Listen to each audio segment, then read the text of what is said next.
Hello guys, good morning. Welcome to my vlog. Ngayon guys is araw ng Huwebes yata ngayon. Ah, 1 week na ako dito sa aming probinsya. Bali, naisipan ko lang na mag-jogging ngayon dahil boring na. Kami lang kasi ng nanay ko dito sa bahay. Tapos parang pakiramdam ko lalo akong tumaba dito dahil walang ginagawa. Kaya magja-jogging ako ngayon, paikot lang dito. At wala akong kasama dahil may piniim akong kaibigan na dapat sasama ko. Hindi daw siya sure na sasama, kaya ako na lang mag-isa.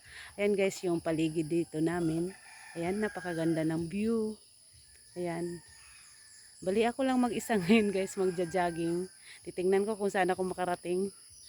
Ayan, ang dala ko ito lang, lagyan na ng cellphone. Ayan oh. Nakita mo naman ang baboy ko na. Ang iba na ng katawan ko kasi dati slim ako. Ngayon wala na. Taba-taba ko na talaga. Ayan. Lalakad-lakad tayo guys. Ito yung bahay namin. Yung mga laman. Ayan. Lakad tayo guys. Samahan nyo ako para makita nyo yung view dito sa amin. Ang oras pala dito is 5:30 ng umaga. Dapat kanina pa akong alas 5 lumabas, kaso lang umambon, kaya hindi muna ako lumabas, baka lumakas yung ulan, mababasa ako. Ngayon naman paambon-ambon konti pero kiri naman, kaya hindi naman nakakabasa, kaya ayan, lakad na tayo guys, mag-isa lang, walang kasama. Solo flight. Wala tong lipstick kasi di uso dito sa probinsya dahil pag nakikita nila dito na nag-lipstick, ano lang to, suklay lang ng buhok, walang ligo, suklay lang ng buhok at hilamos, wala na, yun lang. Okay guys, lakad tayo. Yung bahay na to guys is bahay ng mayor namin dito sa bayan namin. Bali, dito siya nakatira sa lugar namin. Dito sa area namin is mga lumang bahay ang mga style ng bahay namin dito. Ito lang yung naiba dahil ito na yung bagong style ngayon. Sa kabilang side ng baryo namin, magaganda ang bahay doon. Pero dito sa amin is mga luma. Kung makita mo naman, oh, mga ganyan. Yan ang mga bahay dito sa amin na side. Pero sa kabilang side, guys, sa baryo namin doon sa kabila, yun ang magaganda ang bahay. Dito ang style, dito ang mga luma style. Pero bawi naman dahil dito nakatira yung bahay dito nakatira yung mayor namin. Ayan ang bahay niya, ang ganda.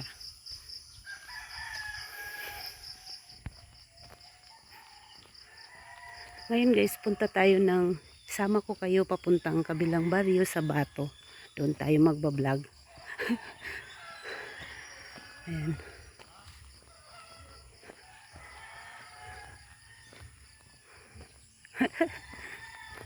Asa pa ingon? Mag Ayan, yung lugar namin dito, napakatahimik. Ayan yung motor. Yan ang tinatawag dito guys na habal-habal. Yun ang paseroan dito sa amin. Kung gusto mong sumakay na ayaw maglakad, yan ang sakyan mo. Habal-habal ang tawag niyan. Yan, pag probinsya kasi ganyan eh. Yan. Yan ang bahay ng mayor namin, napakaganda. Tuloy-tuloy tayo maglakad. Punta tayo doon sa kabila. Ayan guys, itong nilalakaran ko guys, papunta ito ng Bato. Ano pa to siya, sakop pa yata siya ng kutkutan na lugar. Tingnan mo naman guys, oh. Ang daming puno ng niyog. Ayan. Noon guys, nung kabataan pa namin, palagi kami doon naglalaro. Kasi yung mga puno dati na yan, mabababa pa yung mga puno dyan. Tapos dyan nagbibilad yung nanay ko ng palay. Tapos binabantayan namin. Tapos yung mga puno na yan, mababa pa yan. Anong ginagawa namin habang nagbabantay kami ng binibilad na palay, nagduduyan kami ng dahon ng niyog. Dyan ang palaruan namin ng mga bata pa kami. Pero ngayon wala na kasi mataas na yung niyog, hindi mo na kayang abutin. Noon kasi mababa pa yung puno dyan. Kaya yan ang ginagawa naming swing, yung duyan. Ayan. O, dito tayo. Ayan, may mga bahay pa dito, mga kapitbahay pa naman. Dito kasi sa probinsya guys, hindi talaga dikitan yung bahay. Iba-iba ang layo. Bahay dito sa amin guys, hindi talaga guys sa syudad na dikit-dikit. Dito is taglayo ang diferensya ng bahay. Ayan, makita mo. Ayan, kaya tayo. Ito yung kalsada papuntang Bato na sakop pa ng sakop pa yata ng Kutkutan. Ayan. Ito guys, yung bahay na to, bahay din ng pinsan namin kay Elora. Ito yung bahay ni Elora. Oh, shout out Elora. Ito na yung bahay nyo. Madadaanan ko. Mayroon pala silang suha, oh. Zoom natin. Ayan, oh, may suha sila guys, oh. Ano kaya to? May hinog na. Kasi kung may hinog na, mag-try ako manghingi. Baka sakaling bibigyan. Ayan, ang daming bunga. Parang may hinog na yata kasi parang dilaw na yung iba. Mamaya pagbalik ko, tatry kong manghingi kung bibigyan ako. Pasensya nyo na yung boses ko guys, parang paus. Hindi ko alam kung dahil nga siguro sa malamig ang panahon. Ayan, dito tayo guys, may mga mais. Yung mais dito malapit na. Excuse me, maraming mga mais.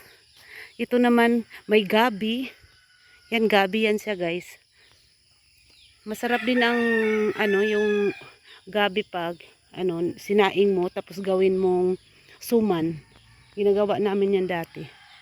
Ayan, may mais. Tapos may ubi. Ubi yan guys, makikita mo.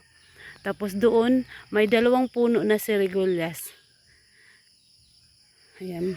Tapos ito mga mais na, oh. Yung iba nito pwede nang pipitasin.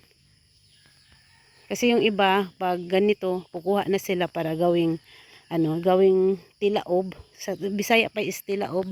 Sa Manila yun yung mais na sinaing na binibenta. Ayan, tingnan mo, oh. Green na green ang mga tanim, napakaganda ng view dito. Ayan, may ubi naman siya guys, oh. May ubi siya, tapos ito naman dito is kamuti. Ano pala guys, mag-thank you pala ako kahapon dahil yung kapitbahay namin isa pumunta sa bahay namin. Hinatiran ako ng kamuti para daw makasaing kami. Kaya mamaya baka yun ang gawin naming almusal ng nanay ko or lunch, yung kamuti.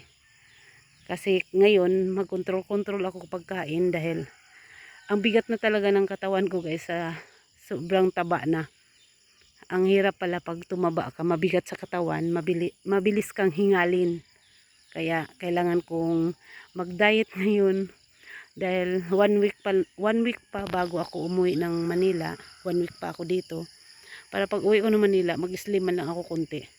Kasi pag bumalik ako sa Manila na ang taba ko lalo, pagtatawanan nila ako.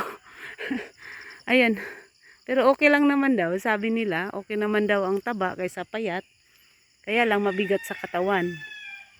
Ayan, pakita ko. Ayan ang mga mais dito. Dito guys, kunyari dito, yung mga mais na to, hindi naman, kahit hindi to sa'yo, pwede ka magpaalam sa may-ari kung pwede ka maghingi kahit 10 piraso para malaga mo. Pumapayag naman basta kilala mo lang. Wag lang nakawin. Kailangan magpaalam ng mabuti para hindi magalit yung may-ari. Ayan. Ayan, may may daanan pala dito. Ito naman, papunta doon sa kabila naman. Baryo pa rin namin to guys. Mga pinsan pa rin namin nakatira dyan. Kasi dito sa baryo namin, halos naman magpipinsan.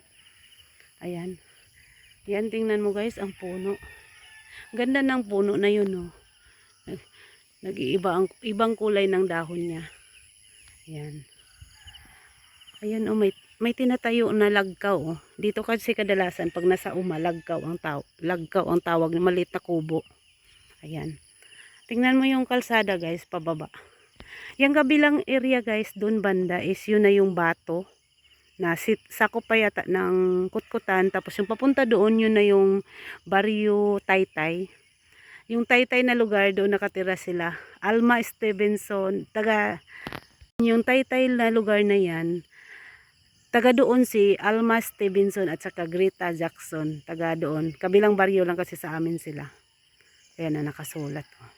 Ito yung ito yung pagitan yata sa amin. Ay hindi. Ito guys, ako pa sa amin. Ang pagitan sa baryo namin, doon banda may ilog. Yun ang pagitan, yun ang boundary sa amin yung ilog. Tapos sa kabilang ilog, sa kabilang area, sa kabilang side ng ilog, yun na yung sakop ng Bato. Kaya shout out sa mga taga Bato dyan o taga Taytay. Ayan, itong kalsada na to papunta na to sa inyo. Hindi ko lang alam kung tutuloy ako papunta doon. Kasi ako lang mag-isa. Wala akong kasama. Ayan. Pero hindi naman daw nakakatakot maglakad dito dahil wala namang masasama tao. Yan, naririnig ko yung kaluskos ng tubig, guys. Kasi sapa na yung nandyan, guys, eh. Ayan. Baba nga tayo. Dalahin ko kayo doon. Yan, naririnig ko yung ingay ng tubig sa sapa. Dandahan lang ako dahil hindi na ako sanay maglakad ng ganito, guys. Sa tagal ko doon sa Manila. Ilang years na ako kasi doon sa Manila. Parang hindi na ako sanay.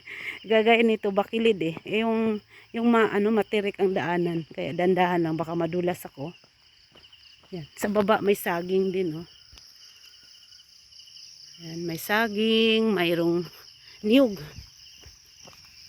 Ayan, may motor, guys. May motor. Tatabi taman tayo. Oo. Asa paingon? Taga-amin yun, guys. Pupunta siya sa kabilang baryo sa Taytay. Doon yata yun magtatrabaho. Ayan, naririnig ko na yung ingay ng tubig sa ilog. Ayan, guys, doon ako galing. Napakatirik ng daanan. Tapos papunta na ako doon sa kabila. Ayan.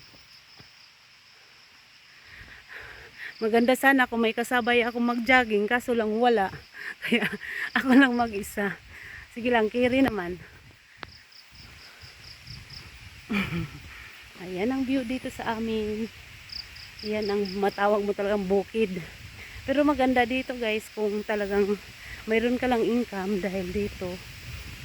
Masipag ka lang, mabubuhay ka na. Kaya lang kung maarte ka, hindi ka pwede dito sa bukid. Dahil hindi ka talaga mabubuhay pag maarte ka. Dahil dito sa bukid, kailangan kikilos ka para mabuhay. Pero kung yung iba naman na may nagpapadala, okay lang yun. Dahil kung may kinsinas katapusan nagpapadala na kapatid o kamag-anak, at least may aasahan. Pero pag wala, magsikap ka lang magtanim, buhay ka na. Ganun ang buhay probinsya. Sipag at tiyaga lang. Ayan, narinig ko na yung ilog. Nandito banda yung ilog, guys. Ayan, guys, ito yung ilog. Yung ilog na yan, guys, hindi naman talaga malaking ilog ito. Galing sa bukid. Tapos papunta dito. Ayan, oh. Ayan, ang linaw ng tubig, guys, oh. Ayan, galing sa bukid yan, guys.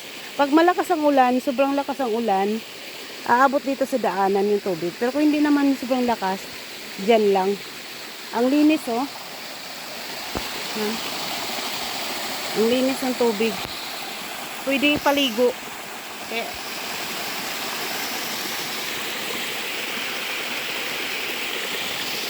tapos, ayan.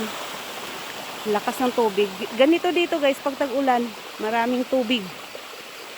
Tapos, dito tayong area. Yan, dito naman sa kabila, ayan, oh, linaw. Ayan, oh. Pwedeng maligo. Ang linaw ng tubig. Ayan. Kaya pag malakas ang ulan, yung sobrang lakas ng daloy ng tubig, talagang nakakatakot. Dahil pag ikaw ang naanod dyan, patay ka talaga sa puro bato. Ayan. Tapos ito, guys, yan na yon. Pag akyat dyan sa kalsada niya, pagdating sa taas, yun na yung lugar na bato ang tawag. Pero hindi na ako abot doon, guys. Babalik na ako sa dinadaanan ko, pabalik sa amin. Dahil wala kang akong kasama. Medyo natatakot ako pag lumayo na ako lang isa. Ayan. May tubig din dito. Galing doon.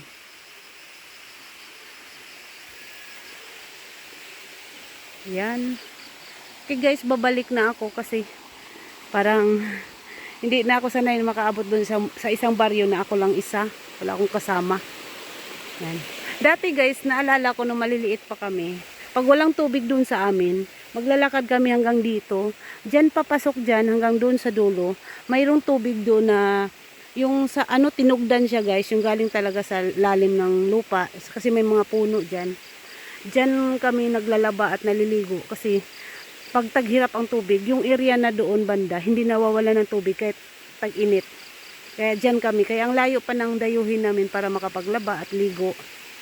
Tapos yung tubig namin ngayon na ginagamit sa bahay namin, yun yung galing doon sa pinakadulo, nilagyan ng hose na malaki pababa sa lugar namin para magkaroon kami ng tubig. Kaya sa amin ngayon, ang bawat bahay is may tubig na. Kasi dati guys, wala kaming tubig. Kailangan namin umigib kung dyan na area o doon sa ibang area. Malayuan ang igiba namin dahil wala kaming tubig sa bahay. Pero mula nung may nagbigay ng sponsor na tulungan kami, lalo na sa aming mayor dito, tinulungan kami o sa iba pang mga nag-sponsor na malagyan ng tubo na malaki, yung hose na malaki na ibaba sa baryo namin, sa lugar namin para magkaroon kami ng tubig. Kaya ngayon sa bahay na, bawat bahay namin is may tubig na sa gripo, hindi na kami nag-iigib. Pero pag tag-init guys na hindi talaga kalakasan yung tubig sa gripo, mag-iigib pa rin kami. At least pag ganitong tag-ulan, hindi na kami mag-iigib dahil may tubig na sa bawat bahay. Yun po ang kaibahan noon, kasi noon talaga as in mahirap ang buhay namin dito. Dahil itong kalsada na to, noon lupa lang ito. Pag umulan, grabe kaputik. Pero ngayon, ayun, simentado na. Dahil din sa sa magandang sa tulong din ng mga sponsor o sa mayor namin dito sa aming lugar. Umimprove yung lugar namin dahil maganda yung naupo sa posisyon, kaya gumanda yung lugar namin. Kaya sa aming mayor dito, sa congressman, sa lahat-lahat na nasa aming mayor, sa mga congressman, sa mga councilor, sa lahat ng Valencia, thank you so much sa inyo dahil malaking bagay na umimprove talaga yung lugar namin, gumanda dahil sa inyo. Yan guys, pabalik na ako doon sa amin. Doon naman ako sa area maglalakad guys. Pabalik na ako. Medyo natakot lang ang banda doon dahil wala nga akong kasama. Ibang baryo na kasi yun eh. Kaya balik na tayo. Hindi talaga to jogging to ginagawa ko guys. Lakad lang to, nadala vlog. Para lang makita nyo yung view namin. View dito sa amin. Para makita lang ninyo yung view dito sa amin. Ito ang itsura ng baryo namin. Bukid talaga. Pero dito, pag maraming mag-jogging, masaya. Kaya lang ngayon, ako lang isa, kaya medyo hindi masaya. Ako lang nagsasalita, walang kausap. Hi guys, bumalik na ako dito. Kung saan ang lubi mong gisaka? Ha? Ayan guys, nainanaka ag lubi. Maglugi ag lubi na. Okay, videohan ako. Tapos dire. Panghatag ag butong. Panghatag ag butong. Ayan guys. Ganito dito guys, pag nagkupras, mag-ani ng kupras, aakyatin yung puno. Manok sa tunga. Wala isa lakid manok ba? Dara guys, na mga lubi Una niyang mga kuha. Bat, tay? Ya, unahan nga. Balik ka baka? Wa ko ni abot banda dos bato, nahadlo ko basig na iro. Gukdon ko. Wa man koy kaubas, adilina wa man ni abot.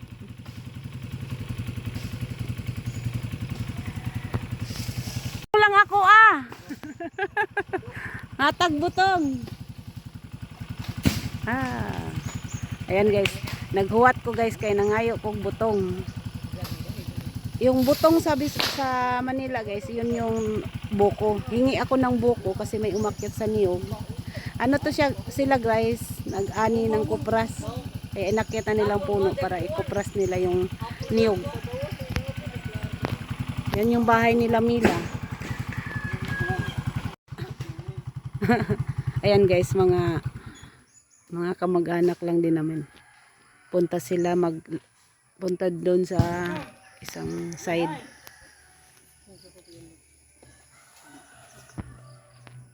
Ayan. Na diri guys o labanan. Ay naglaba diri. Panghatag butang. Guys, labanan ni diri guys. Pag way agas sa mo ang balay, pwede mo anhi diri maglaba o mukahos o magigib ng tubig. Itong area.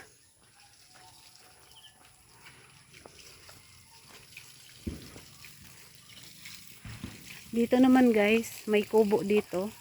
May kubo at saka manukan. Kay ano to sa presidente namin sa Maul. Yan yung kubo niya. Yan may mga sagingan, may manok.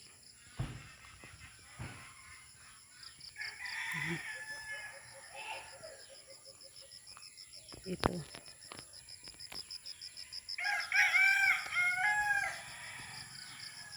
Hindi pa gano'ng lumabas yung araw. Ayan o, nakatago pa yung araw. Pagdating ko dito guys, hindi pa ako nakakain ng buko. Ngayon pa lang. Dahil walang nga aakyat. May mga pwede naman kunan ng buko dito. Kaso lang, walang aakyat. Kaya hindi ako nakakain ngayon. Hingi ako para makakain ako. Wala pa akong breakfast guys. Hindi rin ako nagkape. Walang breakfast, hindi rin nagkakope.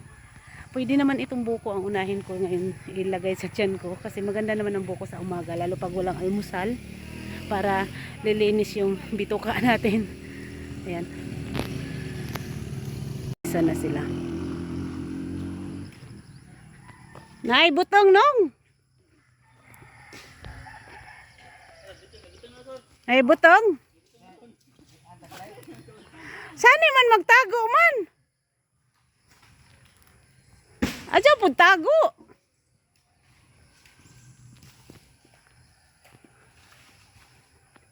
Yun guys, mistap yung motor dahil may nag-akyat pa ng niyog.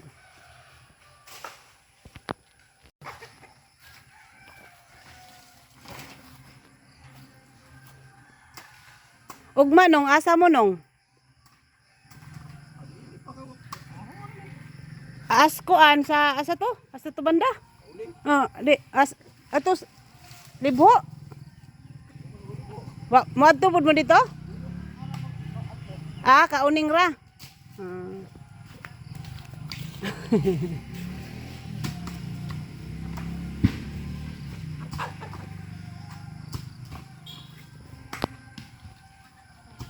Ko kailag asay butong. Sige. Yes. Ikaw. Pwede po tulo. Tulo. Wa pa bang ko kakaag butong sa kani abot.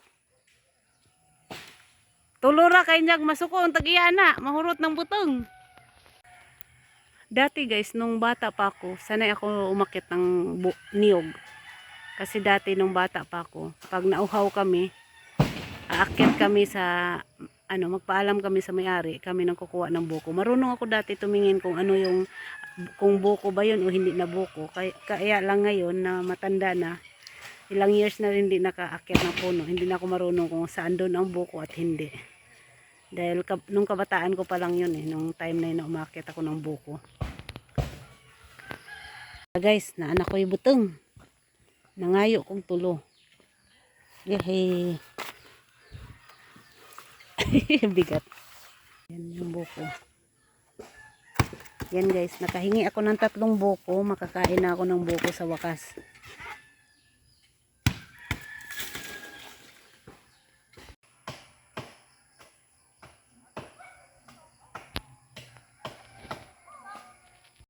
Uminom ka? Oo.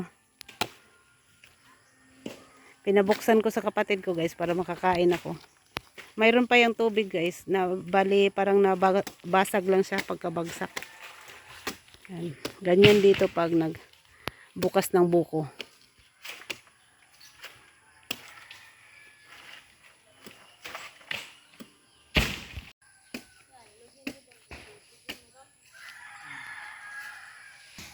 Ayan guys, inom tayo ng buko. Bagong pitas galing puno.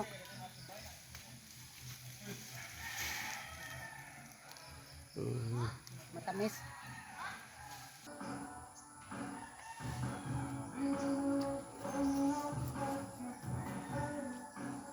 Kain tayo.